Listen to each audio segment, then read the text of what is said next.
대변인의 브리핑 뒤 취재진이 질문을 할 때엔 항상 카메라가 꺼졌던 대통령실. 대한민국 정부 부처 중 대통령실에만 남아 있었던 관행이었습니다. 네, 지금부터는 영상과 사진 촬영 없이 진행하겠습니다. 네, 영상 잠깐 정리하고. 그런데 오늘 브리핑은 달랐습니다. 브리핑 이후 이어지는 취재진 질의응답까지 모두 생중계됐습니다. 대통령실 참모진과 기자들의 실명과 얼굴, 질문과 답변이 국민들에게 실시간으로 가감없이 전달된 겁니다. 대변인 브리핑과 질의응답이 생중계된 건 18년 전 노무현 정부 이후 처음입니다. 고생 많으십니다. 오늘 국무회의에서 중동 관련한 발언들 또는 금융시장이나 자본시장에 대한 언급들이 좀 있었는지 궁금합니다. 대통령실은 카메라 4대를 추가 설치해 모든 과정을 생중계할 수 있게 됐다며 국민 알 권리 충족과 정보 제공의 투명성을 높이기 위한 조치로 백악관과 유엔 회의도 비슷하게 운영된다고 설명했습니다.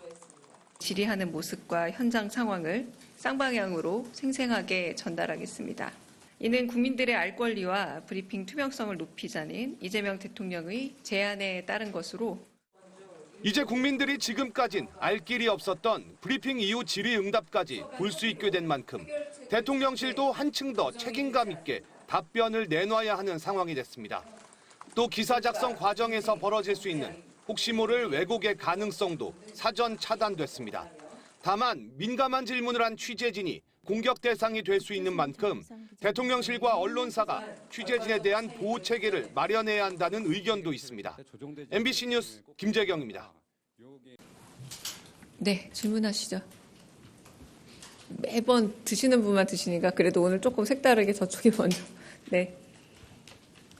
네, 안녕하세요. YTN 홍민기입니다. 네. 언론 보도에 따르면 대통령께서 이진숙 방통위원장에게 국민 눈높이에 맞는 방송 개혁안을 가져오라고 하셨다는데 이것이 사실인지 또 이재명 정부가 생각하는 방송 개혁의 방향은 어떤 것인지 여쭙습니다. 정확하게 제가 인용 그대로 생각이 나지는 않고요. 저희가 가지고 있는 방송통신에 관한 특별한 안이라기보다 이미 제출되어 있는 여러 방송통신과 관련된 법안들 그런 것들을 검토하고 한편으로 또 더 나은 사회적 합의가 있는 법률안들이 있으면 충분히 그렇게 말씀하셨던 것처럼 합의나 혹은 협의의 계제가 있는 것으로 저는 알고 있습니다. 저희가 특별한 어떤 방향성을 제시하고 그 부분에 대해서 요구하고 있는 상황은 아닌 걸로 알고 있습니다. 네. 네. 네, 한국경제TV 전범진입니다. 송미령 장관께서 오늘 국무회의 참석하신 걸로 알고 있는데 지금 이제 유임 이후에 여러 농민단체들이라든지 여당 내부에서도 여러 의견들이 나오고 있지 않습니까? 관련해가지고 혹시 장관께서 오늘 관련해서 발언한 게 있는지 아니면 혹은 대통령께서 당부하시거나 언급하신 사안이 있는지 궁금합니다. 네.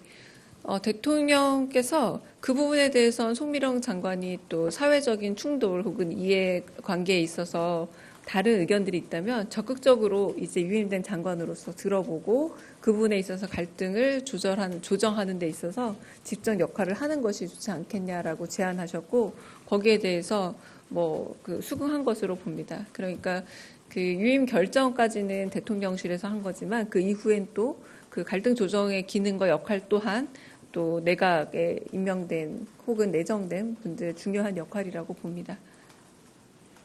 네.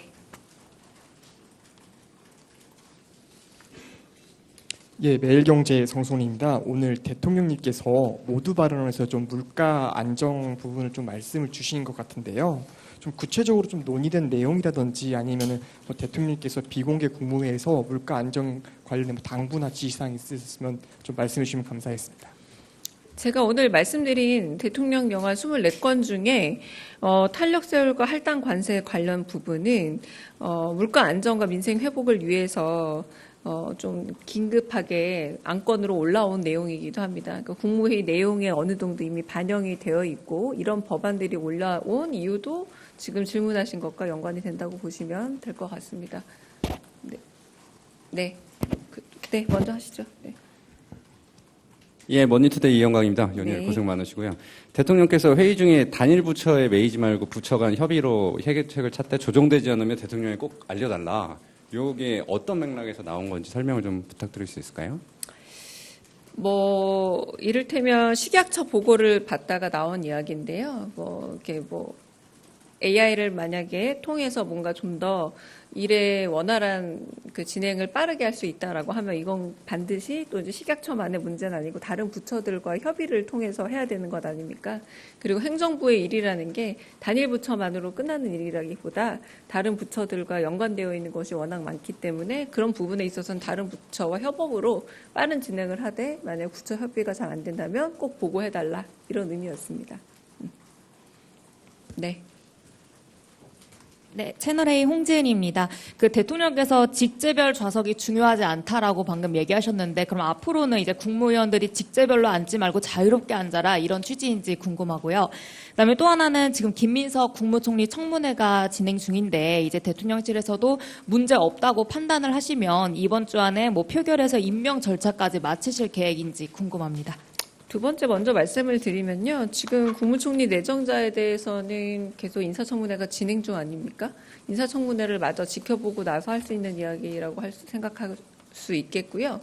그리고 그 국무회의 자리 문제 같은 경우는 부대자 자리를 비워두지 않는 게 관례인 모양입니다. 그래서 매번 부대자가 생기거나 하면 혹은 뭐 차관이 대리 참석하거나 하면은 매번 이렇게 회의 자리가 바뀌더라고요. 명패와 함께. 이제 그런 부분에서 약간 농담과 섞어서 국민들한테는 이게 누가 어디에 위계에 따라서 자리를 앉는 게 그렇게 중요하진 않은 것 같다라고 말씀을 하셨고, 근데 이 부분 역시도 또 회의 체계 일부이기 때문에 일단은 제안을 하셨고, 만약에 나중에 사후 교정이 된다 혹은 수정이 된다고 할지라도 좀 논의를 거쳐서 되지 않을까라는 생각이 듭니다.